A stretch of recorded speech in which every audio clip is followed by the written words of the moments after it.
Assalamualaikum dan salam Malaysia Madani. Kanta 744 mendahului berita. Kita mulakan dengan rangkuman berita utama dalam segmen Esensi. Kerajaan akan menaikkan gaji penjawat awam dalam amaun yang kecil buat sementara waktu menerusi Belanjawan Madani 2024. Ini sebelum kenaikan berkala bagi setiap 10 tahun diselesaikan selewat-lewatnya tahun depan. Mengesahkan perkara itu, Perdana Menteri turut memaklumkan kerajaan turut bersetuju untuk memberikan allowance seberang laut penjawat awam yang bertugas di Pulau Langkawi. Program Beyond Benih pastikan keterjaminan makanan serta sara diri yang mampan melalui kebun-kebun komuniti. Hasil kerjasama British American Bee Tobacco Malaysia Berhad, 2 kebun komuniti telah dibuka iaitu Shah Alam dan Tanjung Karang, Selangor. Timbalan Perdana Menteri berkata ia dapat mengurangkan kebergantungan bekalan makanan daripada sumber luar selain menggalakkan penghasilan produk tempatan. Tanaman padi di beberapa negeri yang menggunakan teknologi pertanian pintar bakal dituai buat kali pertama 21 Ogos ini. Perkara itu disahkan Menteri Pertanian dan Keterjaminan Makanan. Hasil tuaian dijangka mencecah 10 tan untuk setiap hektar, sekaligus menjadikannya antara inisiatif kerajaan dalam memastikan bekalan beras negara sentiasa stabil. Nilai agro madani setakat 6 Ogos lalu telah mencatatkan 24.2 juta ringgit. Program berkenaan telah diadakan di 1,025 lokasi seluruh negara dengan melibatkan 15,628 usahawan. Dengan hasil jualan berkenaan, ia jelas menunjukkan program jualan agro madani telah mendapat sambutan baik terutamanya golongan B40 dan M40. Penambahbaikan perkhidmatan internet di kampung orang asli Hulu Kemensah dengan pemasangan satelit Starlink diharap memberi sinar baharu kepada 135 penduduk. Menteri Komunikasi dan Digital berkata, sebelum ini kualiti internet sedia ada di kawasan berkenaan amat kritikal. Beliau juga komited untuk memastikan baki 3% kawasan berpenduduk yang masih tidak mempunyai liputan internet diberi keutamaan. Seorang ibu dan teman lelakinya didakwa di Mahkamah Magistrate Taiping atas pertuduhan membunuh anak lelaki yang berusia 9 tahun. Itu berlaku pada bulan lepas. Siti Farinah Muhammad Basharul Arifin, 36 dan Izu Haizat Ismail, 37 mengangguk faham selepas pertuduhan dibacakan. Kedua-dua tertuduh berdepan hukuman mati atau penjara minimum 30 tahun dan maksimum 40 tahun. Mahkamah menetapkan sebutan kes pada 16 Oktober. Di Melaka pula, 4 lelaki dituduh di Mahkamah Magistrate Air Keroh atas 2 pertuduhan membunuh 2 lelaki di tepi Jalan Kampung Ujung Padang Cheng 2 bulan lalu. Keempat-empat tertuduh hanya mengangguk faham atas pertuduhan yang dibacakan. Kesemua mereka termasuk seorang lagi yang masih bebas didakwa membunuh Stanley Chew Kok Kin dan Su Yao Long antara 7 hingga 10 Julai lalu. 12 September depan ditetapkan untuk sebutan semula kes. Datuk Seri Najib Razak gagal dalam rayuannya untuk menggugurkan 2 peguam daripada mewakili bekas Peguam Negara Tan Sri Tommy Thomas. Ini susulan kes saman 1.9 juta ringgit yang dikemukakan oleh bekas Perdana Menteri itu. Panel 3 hakim Mahkamah Rayuan sebulat suara menolak rayuan tersebut. Kedua-dua peguam cara berkenaan kekal dengan kebebasan profesional mereka dan bertindak demi kepentingan terbaik pentadbiran keadilan. Seorang suspek lelaki ditahan susulan kes melarikan diri selepas diarah berhenti oleh polis untuk pemeriksaan di Kepong. Ganeshan 40 ditahan di sekitar kawasan Kajang pada Isnin lalu. Berdasarkan hasil semakan, suspek dan seorang lagi yang masih diburu mempunyai rekod jenayah dan dadah. Menurut Ketua Polis Kuala Lumpur, dengan penahanan suspek berkenaan, kes boleh dianggarkan 60% hampir selesai. Polis memburu seorang suspek disyaki terlibat dengan sindiket curi kabel. Ketua Polis Daerah Kuching memberitahu suspek dikenali sebagai GG, 26 tahun dan merupakan anggota geng LAN. Pada 3 Ogos lalu, 2 suspek dari geng tersebut berjaya ditahan. Turut ditahan pembeli kabel daripada geng berkenaan dan nilai kerugian dianggar berjumlah RM200,000 dengan nilai rampasan sebanyak RM40,000. Institut Kerja Raya Malaysia IKRAM masih menjalankan siasatan mengenal pasti punca sebenar kerosakan struktur dan mendapan tanah di Blok 2 dan 3 Rumah Pangsa Taman Jaya Skudai. Pengarahnya berkata, data kajian akan dikumpul untuk dianalisa sebelum keputusan berkaitan punca dan kestabilan bangunan diumumkan. Sampel di setiap 94 unit rumah di kedua-dua blok diambil untuk mengetahui kekuatan konkrit, struktur tanah dan piling yang diguna pakai. 13 kertas siasatan dibuka sepanjang tempoh kempen PRU DUN ke-15 sehingga semalam. Menurut PDRM, antara kesalahan adalah khianat, mengembangkan permusuhan dan penggunaan kemudahan rangkaian secara tidak wajar. Di Kelantan, 4 kertas siasatan dibuka. Diikuti dengan Pulau Pinang dan Kedah masing-masing 3 kertas siasatan. Selangor 2 dan 1 di Terengganu. Jabatan Siasatan dan Penguatkuasaan Trafik melaksanakan op lancar hingga Ahad ini bagi memastikan kelancaran aliran trafik untuk pengundi pulang menunaikan tanggungjawab di 6 negeri esok. Timbalan Pengarah JSPT Bukit Ramang berkata fokus utama jabatan itu adalah untuk memastikan aliran trafik lancar dan terkawal. Beliau berkata penugasan JSPT tertumpu di Lebuh Raya, Jalan Persekutuan, Jalan Negeri dan Jalan Bandaran terutama kawasan hotspot kesesakan. Baik, sementara itu aliran trafik di Plaza Tol Gombak arah Pantai Timur dilaporkan lancar dan terkawal. Tiada kesesakan luar biasa berlaku dan untuk situasi terkini, Adliah Habibullah sudah bersedia dengan laporannya. Silakan, Adliah. Ya, dia berbaki beberapa jam lagi sebelum tirai hari pengundian bersempena dengan PRU DUN ke-15 dibuka esok. Dan ketika ini saya berada di Plaza Tol Gombak untuk membawa kepada anda perkembangan semasa aliran trafik menghala ke Pantai Timur. Dan saya berada di sini sekitar pukul 6 petang tadi dan apa yang saya dapat kongsikan, aliran trafik di sini bergerak lancar dan terkawal. Dan pertambahan bilangan kenderaan juga dapat dilihat sekitar pukul 6.30 petang tadi. Bagaimanapun tiada kesesakan luar biasa yang berlaku dan saya jangkakan aliran trafik juga dijangka akan terus lancar sehingga tengah malam nanti.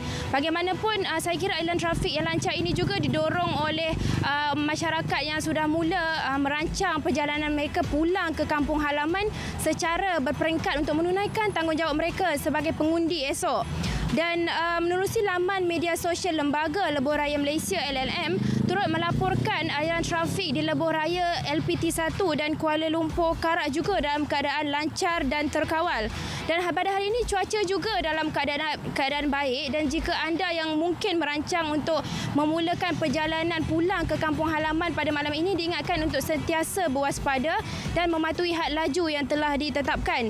Anda juga boleh menyemak sebarang info trafik menerusi laman media sosial Lembaga Lebuh Raya Malaysia LLM untuk sebelum memulakan perjalanan bagi memastikan perjalanan yang lancar dan selamat. Dan saya ingin ucapkan selamat menunaikan tanggungjawab anda sebagai pengundi esok kerana setiap undi adalah berharga. Saya kira untuk itu perkembangan lintas langsung yang saya dapat kongsikan dari Plaza Tol Gombak ini kembali kepada dia di Angkasa Puri. Silakan.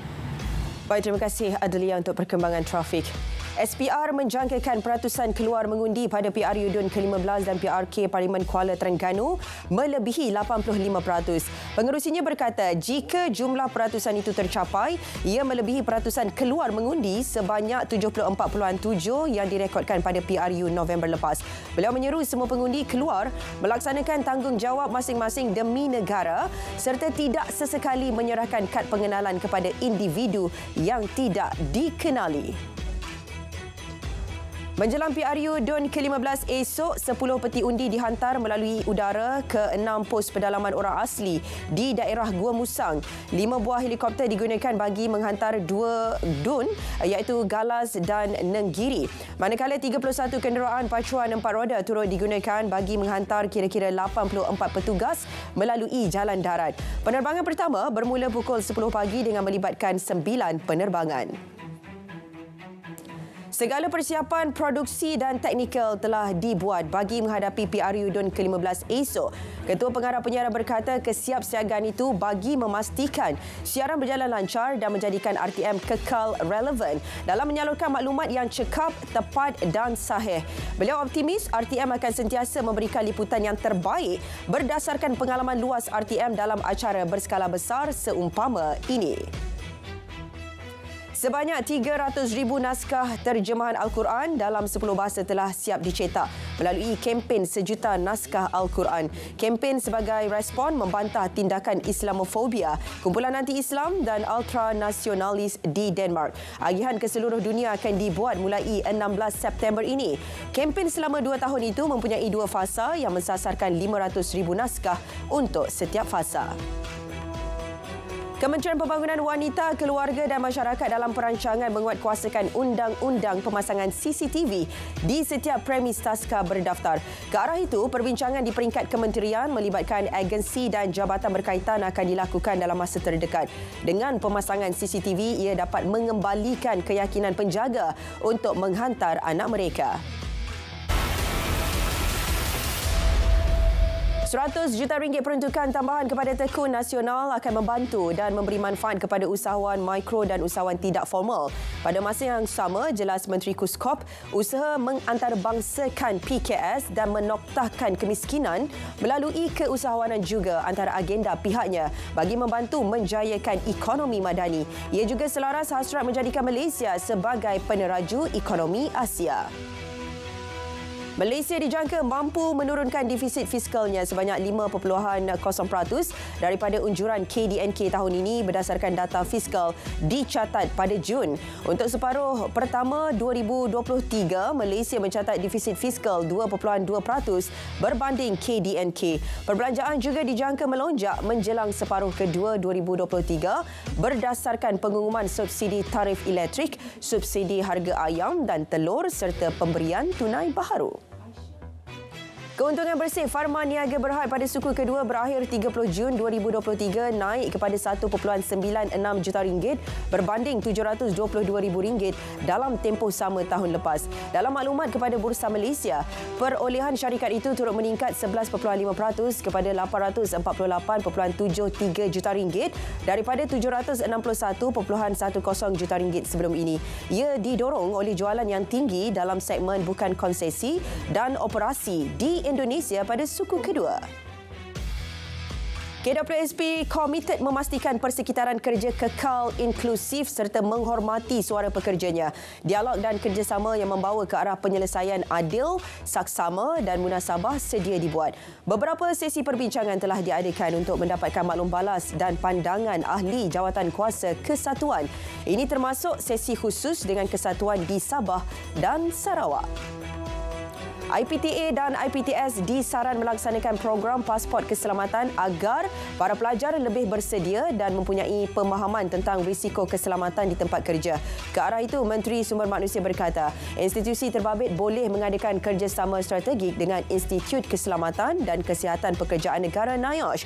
Ia penting kerana sesetengah tempat kerja yang berisiko menetapkan pelbagai syarat seperti keperluan mendapatkan pasport keselamatan.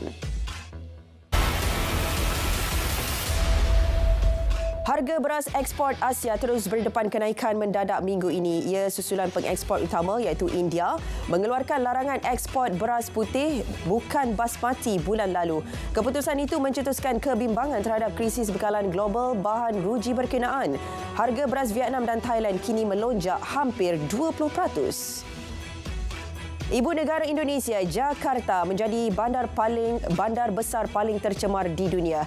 Jakarta berada di senarai teratas bandar tercemar selain Riyadh, Doha dan Lahore.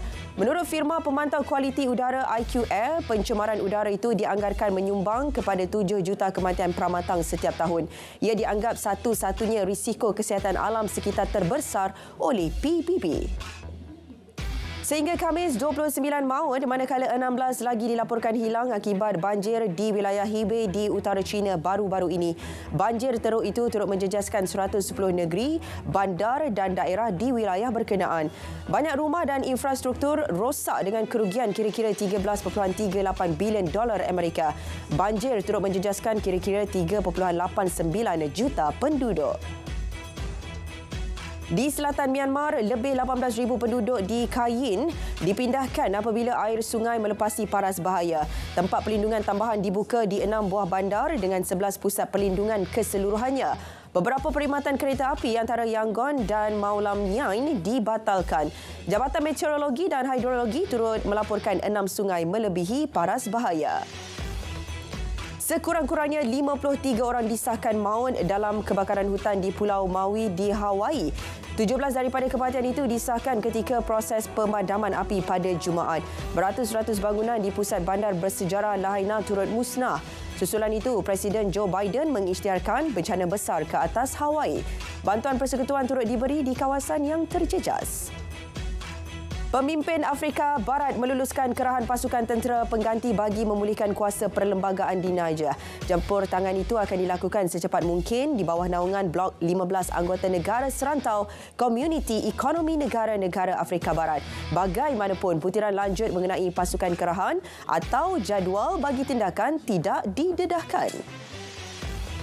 Baik, Kanta 744 berakhir di sini. Menyusul selepas ini berita perdana bersama Syaril Sarapudin dan Hazel Desmond untuk paparan lebih komprehensif.